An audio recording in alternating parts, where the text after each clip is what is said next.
자, 여러분들 이제 시민혁명 두 번째 시간입니다. 우리가 앞서서 영국과 미국의 혁명들을 봤었고요. 지금은 여기 있는 이 프랑스 이야기들을 같이 보도록 하겠습니다. 프랑스는 여러분들 여기 나와 있는 대로 조금 절차나 과정들이 조금 복잡해요. 그래서 좀 잘 따라오셔야 되는데, 자, 프랑스 혁명에서는 특수한 프랑스의 상황, 일단은 먼저 이 루이 16세의 절대 왕정에 있던 그 왕권과 함께 있는 이 구제도의 모순이라는 거거든요. 구제도. 구제도라고 하면은 옛날 제도, 과거의 그 옛날 신분제 제도를 말하겠죠. 여기서부터 문제가 발생을 합니다.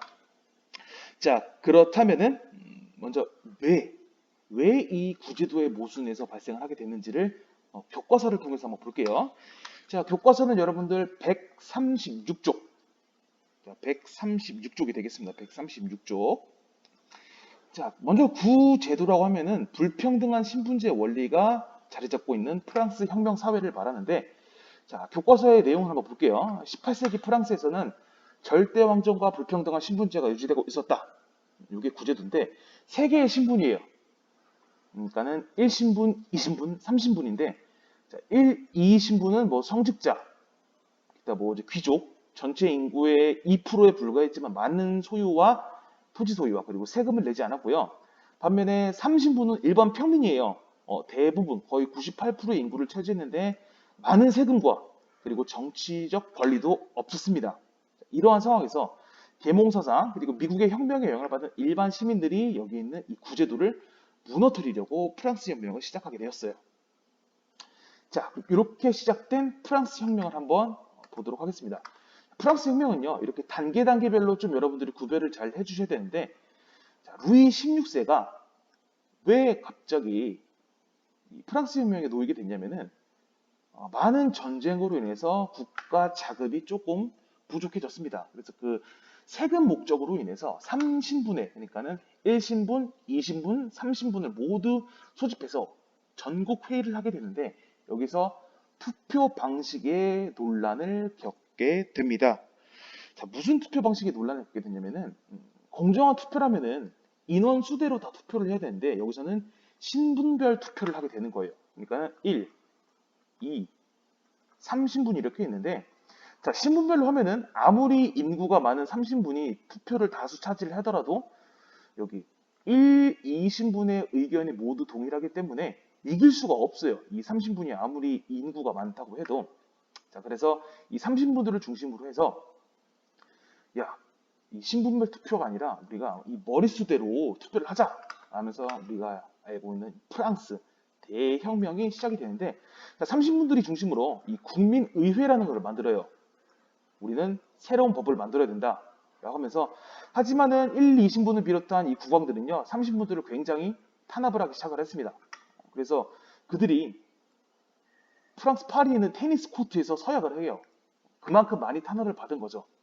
우리는 새로운 헌법을 만들어질 때까지 절대 이 의회를 해산하지 않겠다 라고 했는데, 여전히 국왕은요 여기 있는 이 30분들을 엄청나게 탄압을 하기 시작을 합니다.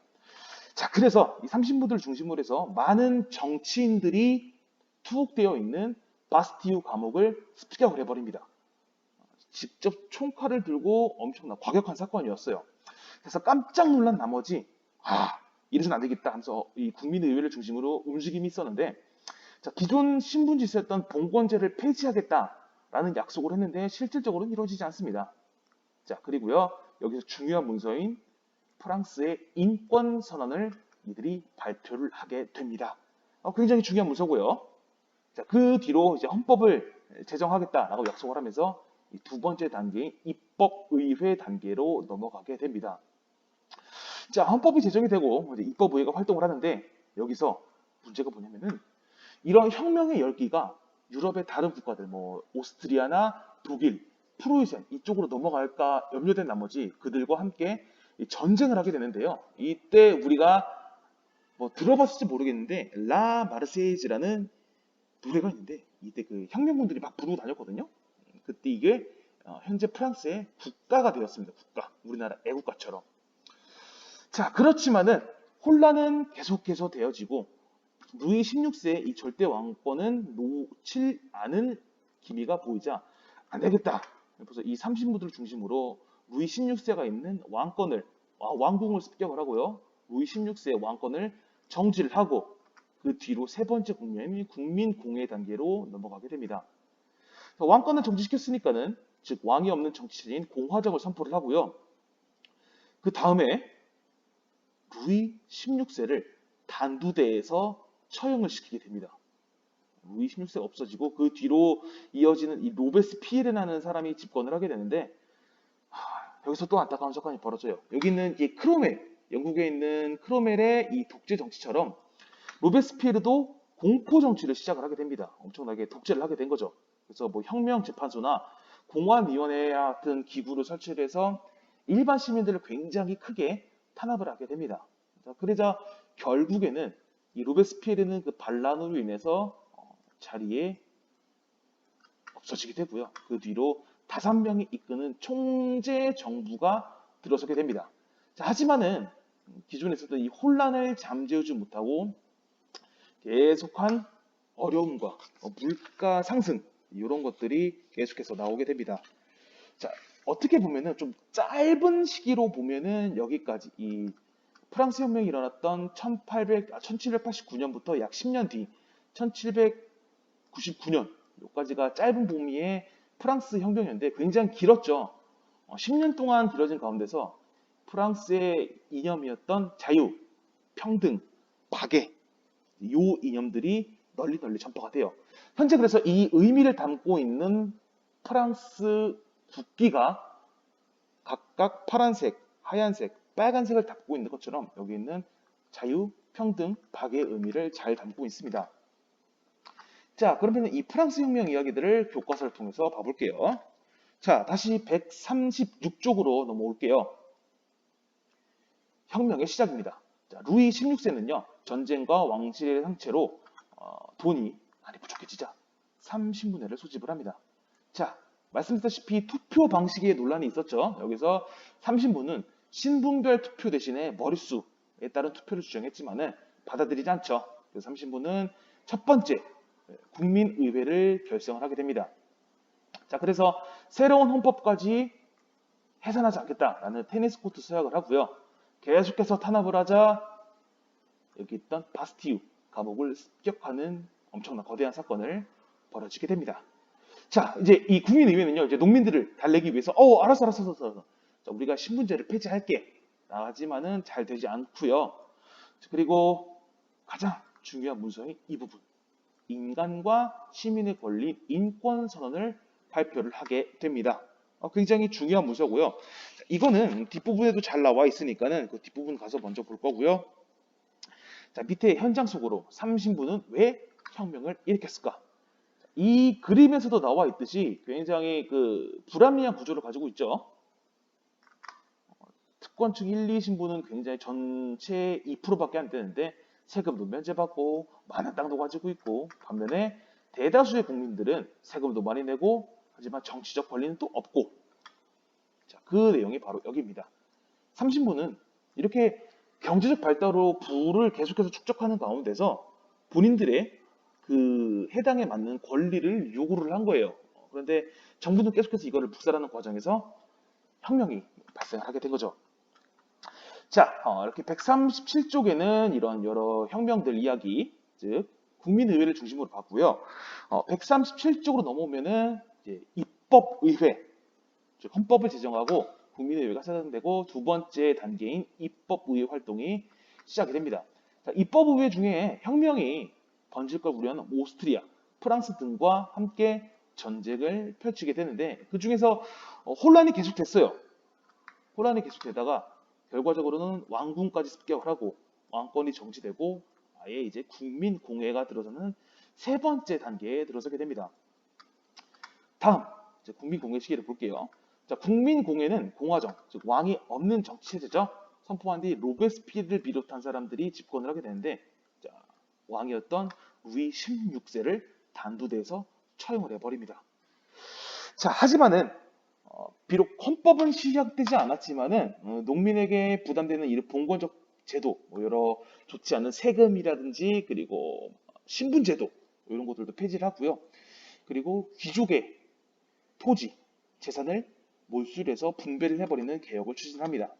자, 또한 공안위원회와 이 혁명재판소를 통해서 말씀드린 공포정치가 시작이 됩니다. 자, 그러다가 이 공포정치 사람들이 또 많은 반감을 일으켜서 로베스피를 처형을 하고 마지막 당면인 5명에 이끄는 총재정부가 수립이 됩니다. 자, 근데 말씀드렸다시피 이 총재정부도 혼란이 계속됐습니다. 자, 그러다 보니까는 이 틈을 타서 군사적으로 성장하고 있던 나폴레옹, 우리 이제 많이 들어봤죠. 나폴레옹이 쿠데타를 일으켜서 정권을 장악을 합니다. 그래서 이로써 사실상 프랑스 혁명은 이제 끝을 내리게 됐는데 참 많은 의미를 지닌 프랑스 혁명이죠. 자, 프랑스 혁명기에 만들어진 여기는 파란색, 흰색, 빨간색은 혁명에 참가한 이 사람들의 모자 색깔에서 유래를 하게 되는데 바로 말씀드린 자유, 평등, 박애와 같은 프랑스 혁명의 이념들이 여기에 고스란히 담겨져 있고요. 아까 말씀드린 혁명 전쟁에서 불렸던 이 라 마르세이즈 같은 경우가 프랑스 현재 국가 노래가 되었다는 점. 그때 당시 실제로 프랑스 혁명 분들이 이런 옷들을 입고 혁명 거리를 나서게 되었습니다. 자, 그럼 138쪽으로 넘어가면요. 여러 혁명들에 대한 과정들이 나와 있습니다. 자, 첫 번째 3신분의 소집으로부터 시작해서 국민의회 그리고 국민공회까지 쭉 나와 있어서 여러분들이 이제 요거 단계별로 잘 보아주시면 되겠습니다. 입법의회, 기억은 여러분들 이거죠. 루이 16세를 처형하게 된 국민공회가 되겠습니다. 국민공회 그리고 청재정부까지. 자, 거기서 먼저 국민의회에서 발표한 인권선언 굉장히 중요한 부분이라서 이것들 잘 봐주세요. 또 자유, 평등 이제 이런 내용들이 잘 담겨져 있습니다. 자, 그 뒤로 이제 마지막 나폴레옹 이야기들을 보고 한번 끝 맞춰 볼 텐데, 자, 나폴레옹 아까 말씀드렸다시피 이 혼란스러운 총재정부에서 쿠데타를 통해서 집권을 하게 됩니다. 그래서 나폴레옹 시대인데 이 제1통령, 즉 자신이 최고 통치권을 받아서 그나마 근대적인 내용들을 많이 해요. 뭐 행정조 정비하고요, 국민교육제도 그리고 나폴레옹 법정과 같은 근대적인 정치 체제를 만들어서 국민들의 호감을 많이 삽니다. 그 뒤로 여기까지 딱 멈췄어야 되는데, 자, 국민투표로 인해서 1804년에 본인이 직접 황제로 즉위를 하면서 일제정이라고 하죠. 황제 정치 체제가 시작이 됩니다. 자, 그러면서 이제 유럽 원정, 뭐 프랑스, 독일, 뭐 저기는 스페인 등등 거의 유럽 모든 대륙을 정보를 하고요. 영국은 여러분 정복이 힘들어서 이렇게 유럽 대륙을 봉쇄한다는 대륙 봉쇄령을 내려서 영국을 견제를 합니다.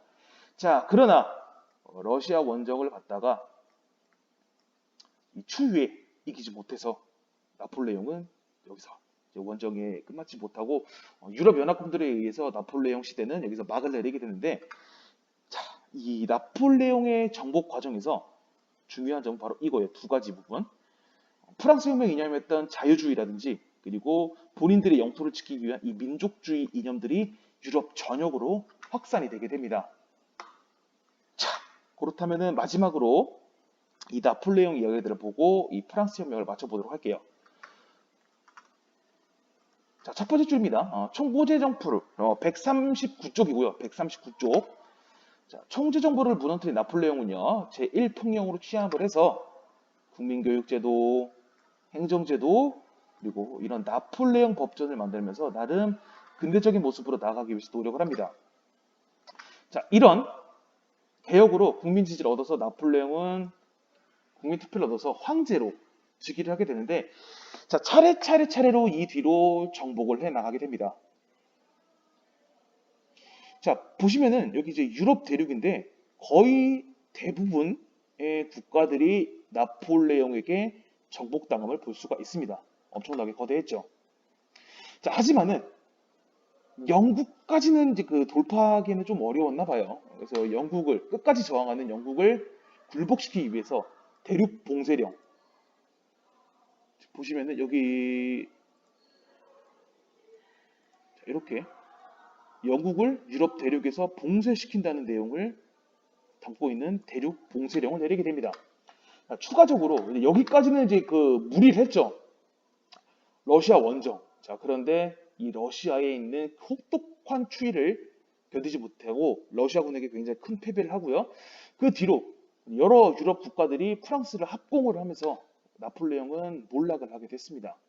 우리가 알고 있는 나폴레옹은 짧은 시간에 유럽 영토를 정복을 했지만은 아쉽게도 이렇게 몰락하고 말았는데 마지막 문단이 좀 중요해요. 유럽에서는 이렇게 나폴레옹 전쟁 과정에서 자유주의, 민족주의가 확산이 되었다는 부분까지 여러분들이 잘 보아주시면 되겠습니다. 그래서 우리가 동양보다는 유럽의 발달 속도가 빨랐던 게 이런 민주주의 형태의 정치 제도가 빨리 확산이 되면서 좀 더 빠른 시간 내에 이런 산업혁명이라든지 여러 정치 제도가 확산되었음을 우리가 살펴볼 수 있었습니다. 자, 이렇게 해서 프랑스 혁명까지 쭉 우리가 살펴보았고요. 자, 모든 필기 부분은 다시 띄워드릴게요.